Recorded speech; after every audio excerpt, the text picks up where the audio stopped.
galit na galit si Bato mga kababayan dito po sa statement nga po ni PBBM na si Sara daw po ay useless, unimportant.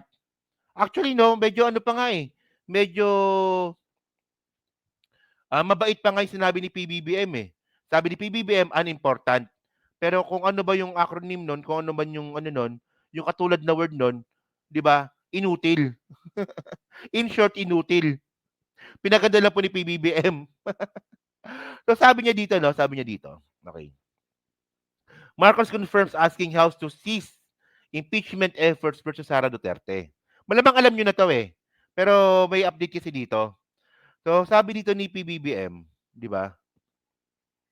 Okay. The text originally exposed by TV host Anthony Taberna allegedly quoted the president saying, in larger scheme of things, Sara is unimportant. So please do not file impeachment complaints. Actually, mga kababayan, maraming nagalit dito kay PBBM. Di ba sabi ko nga sa inyo, di ba? Posible may mga PBBM supporter na hindi magugustuhan itong ginawa ni PBBM na nagbigay ng opinion about sa impeachment ni Sara. Di ba? Pero mga ka-streetwise, ito ang point dito eh. Ito yung point dito eh. Kung alam mo naman pala, di ba tayo nga alam natin eh. Tayo nga alam natin eh na yung impeachment ni Sara Duterte, pag ito umakit ito sa Senado, hindi po ito makakapasa. Kung alam naman pala natin na pag umakit sa Senado yung impeachment ni Sara, hindi po ito uubra, bakit mo pa itutuloy? Di ba? Kasi ang point dito mga kababayan, for example, ganito yan eh. Ano natin, i-visualize natin kung ano mangyayari. I-visualize natin. Sige, may nag-file ng impeachment. Tuwan-tuwa tayo, palakpakan tayo. Okay, Sara, may impeach na, may nag-file pa lang. O nakapasa sa Congress. O palakpakan na naman tayo. O palakpakan na naman tayo, di ba? Kasi ayun ang gusto ng mga ibang mga supporter eh. Di ba? Oh. So ngayon, and actually tama yan ha. Sabi ni PBBM, nagre-request siya. Hindi naman siya nanguutos. Di ba? So ngayon mga kababayan, syempre tuwan-tuwa tayo.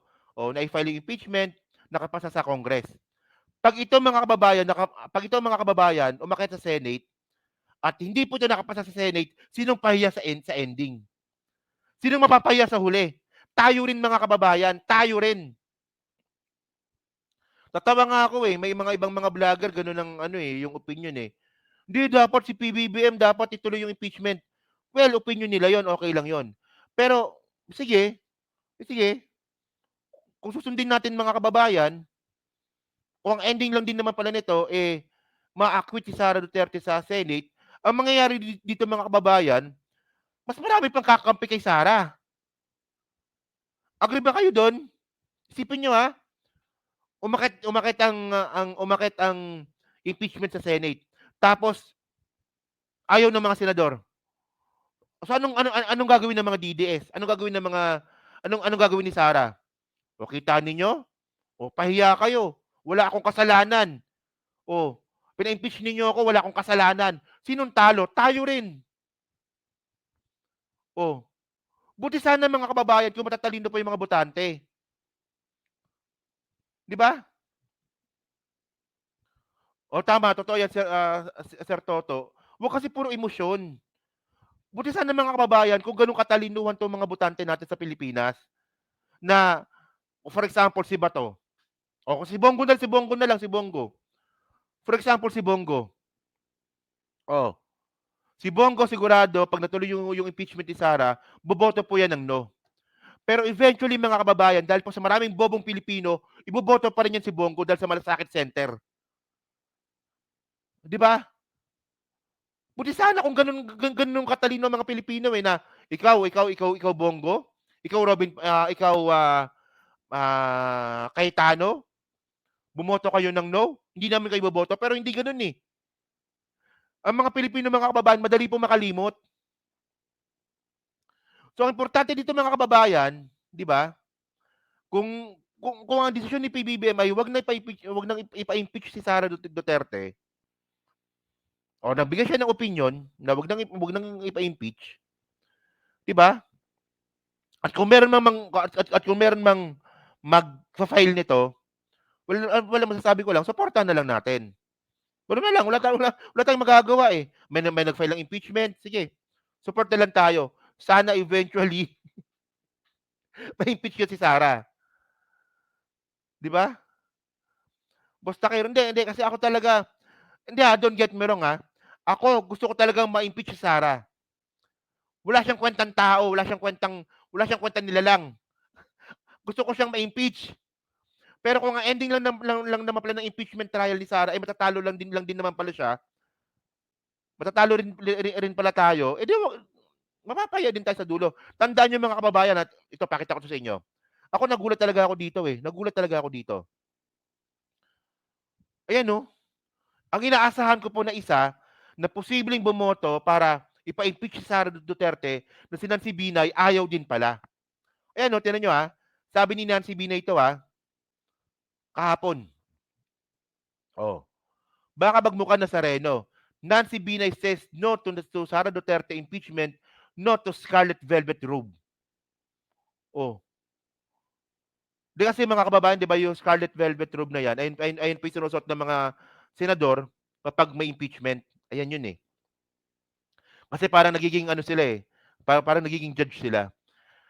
So kasi mga ka-streetwise 'no, si Binay na tatay, si Negro na Binay, 'di ba? Si Binay, alam ko pong pro Marcos 'yon. 'Di ba naalala niyo 'di ba nung 2016 election, si Binay tsaka si Digong lang po ang nagsabi na ipapalibing daw po nila si Apo Lakay sa libingan ng mga bayani. 'Di ba? Si Binay na tatay tsaka si Duterte lang may sabi nun, 'di ba? So ngayon mga kababayan, ang inaasahan ko po talaga dito si Nancy Binay po ang isa sa mga boboto para ipa-impeach si Sara. Yun nga lang hindi, eh. Sabi na ni Nancy Binay, ayoko. So ang tanong dito mga kababayan, sino dito? Sino dito? Sino dito sa mga senador na 'to ang boboto para ipa-impeach si Sara? Sino diyan? Lahat ata dito ano, eh, puro pro Sara ito, eh. Oh, 'di ba? Oh, Zubiri, Legarda, Villanueva, Pimentel, o Nancy Binay kanina, dalawang Cayetano, De La Rosa, Ercito, Escudero, Jinggoy, Diyos ko. O Gatchalian, Bongo, Hontiveros, Lapid, Amy Marcos, Padilla, Grace po. O si Grace po mga kababayan, gusto pang dagdagan yung budget ni Sara. O Revilla, Tolentino, Rapi Tulfo, 2 bilyar. O sinong asahan natin dito? 'Di ba? At tandaan natin mga kababayan, two-third, 'di ba? Two-third. So ibig sabihin kung mayroong 8, wala nang impeachment. Two-third, 'di ba? 8. 8 nga, 8. Kailangan nila ng kung meron lang 8 bumoto na ayaw ipa-impeach si Sara, wala, talo, 'di ba? Oh. Ang tanong, kaya ba ni Hontiveros mag-isa? So kasi ito yung point, eh, 'di ba? Ako naintindihan ko naman na maemosyon yung mga PBBM supporter, especially yung mga loyalista. Pero minsan po kasi mga kababayan, kailangan po natin tingnan yung malaking picture ng politika sa Pilipinas na sobrang gulo, 'di ba? Hindi, 16, bale 8. Tama 'no, 8 yung ano, merong 8 bumoto lang na ayaw ipa-impeach si Sara, wala na, talo na. Oo, two-thirds, eh, oh, 'di ba? Oo. So 'pag 16, basta you get the point, yun na yun. So 'yan, 'di ba? So dapat kasi mga kababayan, kung naka-focus lang tayo sa isang picture, pero parang ito, oh, cellphone. Kung naka-focus lang tayo dito sa camera at hindi natin tinitingnan yung buong cellphone, wala. Dapat mas lalo natin maintindihan yung pulitika sa Pilipinas kung titingnan po natin yung buong structure ng pulitika sa Pilipinas. Wala talagang mangyayari dito. Well, ang point dito, kung merong magfa-file ng impeachment kay Sara sa House, so wala namang magagawa si PBBM dito. Walang magagawa si PBBM dito. 'Di ba? So, kung meron man, ituloy na lang natin, 'di ba? Suportahan natin kung meron. Pero nakakatakot 'to kasi ang sinasabi ko nga, ulitin ko lang, kapag si Sara Duterte po is hindi na-impeach at umabot sa Senado, babalikan po tayo niyan. Sasabihin lang diyan ni Sara, "Kita ninyo, wala akong kasalanan, pahiya kayo. Oh, dumaan sa proseso, wala akong kasalanan. So sinong talo dito? Tayo rin." 'Di ba? So doon tayo sa walang talo. So ano ba yung walang talo dito mga kababayan? Ito. Oh, ito. Yan. Philippine police file criminal complaints against Sara Duterte and her security aides. Oh. Ito malupit 'to mga kababayan. Ito ang malupit. Para sa akin, mas importante 'to. Kasi mga kaka-streetwise, no, pag si Sara Duterte po ay na-convict sa isang criminal case, hindi na po siya pwedeng tumakbo bilang presidente. Kasi po, ano siya, magkakaroon siya ng judgment, 'di ba, guilty of moral turpitude. So disqualified kaagad si Sara. Kapag si Sara po ay na-convict ng criminal complaints. Grave threat, plunder, may plunder, 'di ba? Tapos may sedition, may rebellion. Oh, para sa akin mas importante 'to. Besides impeachment is a number of games. Maybe next year if the seat of the Senate change already. O yan, o ito. Okay, sige. Okay, ito maganda 'to sinabi ni Sir Toto pala. Nakalimutan ko sabihin. O ito, bumoto tayo mga kababayan. Bumoto tayo ng senador na alam nating anti-Duterte. Medyo risky lang ng konti, pero sino ba? Unang-una siguro si Abalos. Abalos.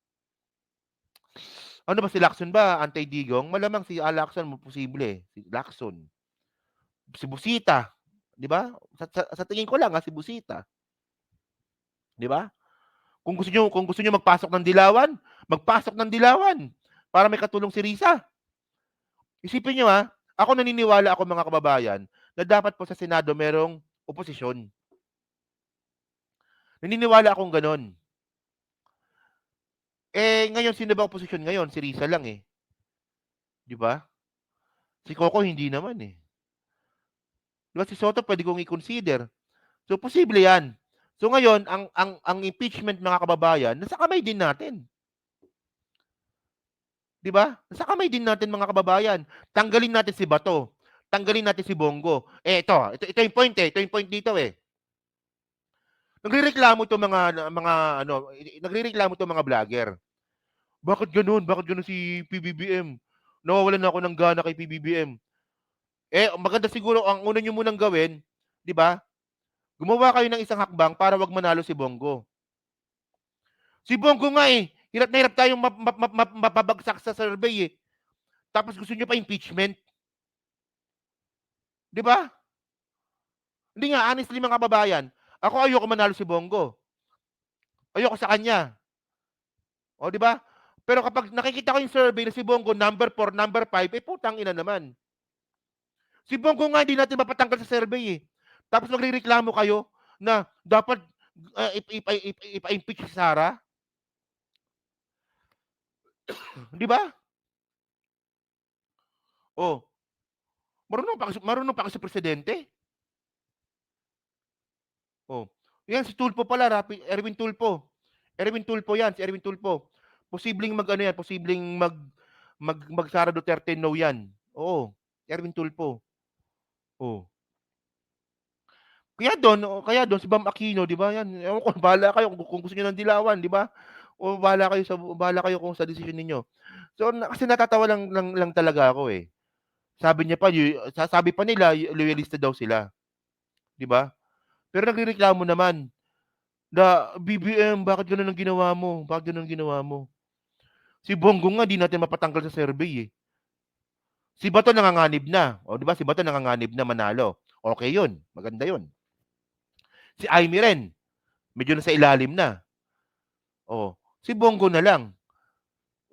O bago kayo magreklamo ng PBBM dapat ipa-impeach mo si Sara. Total vlogger naman kayo, eh di tanggalin muna natin si Bongo sa ano sa survey. 'Di ba? Para malaman natin talaga kung gaano tayo kalakas. 'Di ba? As long as there's a lot totoo nga 'yan eh. Hangga't marami pong Duterte supporter po diyan sa Senado, wala pang mangyayari sa impeachment. So para sa akin mas importante mga kababayan na ito yun na lang ang ituloy, 'di ba? Ito na lang, 'di ba? Oh. So merong criminal complaint ngayon kay Sara, 'di ba? So sabi dito, 'di ba? Okay, sabi dito, okay. Philippine police officials on Wednesday filed criminal complaints against VP Sara Duterte and her security staff for allegedly assaulting authorities and disobeying orders in the recent altercation in Congress. Diba? The criminal complaints filed. So tandaan natin mga kababayan na pag sinabi criminal complaint, may kulong. May kulong 'yon. Oh. O para si Bongo abnormal daw. Abnoy nga 'yun eh, no? Oh. The criminal complaints filed by Quezon City Police were separate from legal action that may arise after the publicly threatened to have President Ferdinand Marcos and his wife and Speaker of the House, di ba? If she were killed herself in an unspecified plot, she has not provided details, blah blah blah yan, no? So yun mga babayan, so meron po criminal case kay Sara. At may plunder case pa. So kapag dito po na-convict si Sara, hindi na po siya pwede maging presidente. Di ba? VP, very psychotic. So yan. So ngayon, at least, at least maintindihan natin kung bakit ginawa ni PBBM ito. Di ba? So actually, no, meron pa akong gustong dito idagdag eh. Yung sabi nga ni Bato na kung di naman daw po importante si Sara Duterte, bakit daw hinaharas si Sara Duterte ng Malacanang? Malacanang pa talaga sinabi. Ito sabi pala ni Bato, kung di naman pala daw importante si Sara, bakit daw hinaharas daw po ng Malacanang? So kita mo nambibintang na naman itong nambibintang na naman tong si Bato.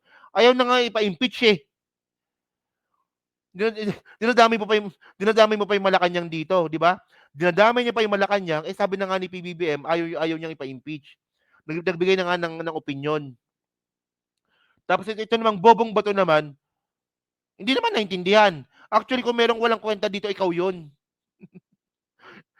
Actually, no, kung gagawa tayo ng top 10 na pinaka-worst na senador sa history ng Senado sa Pilipinas, malamang si Bato nasa top 5. Malamang top 2 pa nga eh. Number 1 si Robin, number 2 si Bato. 'Di ba? Number 3 si Nikki Cositeng, number 3. Malamang ganun. So yan na. So yun mga ka-streetwise. So dyan po, no, dyan po sa 900 po nanonood ngayon. So hindi pa po nakakapag-like. So palike na lang po ng video po na to, no. Dyan po sa Team Reply, no, nga po masabi nyo nga po dito sa content po ngayon natin. So kayo ba naniniwala ba kayo dito sa sinasabi po ni PBBM na nagbigay siya ng opinion na wag nang ipa-impeach si Sara. So kayo ba, agree ba kayo dito? Or ngayon is baka mas naiintindihan nyo na. 'Di ba? Number 1 si Binay, number 1 si Bato. So yun, sa inyo po sa Team Reply, syempre pa-like, pa-subscribe, at kung di naman kalabisan, pa-share na rin po ng video po na to, no? So thank you mga kababayan, kita na lang ulit tayo sa susunod nating video, no?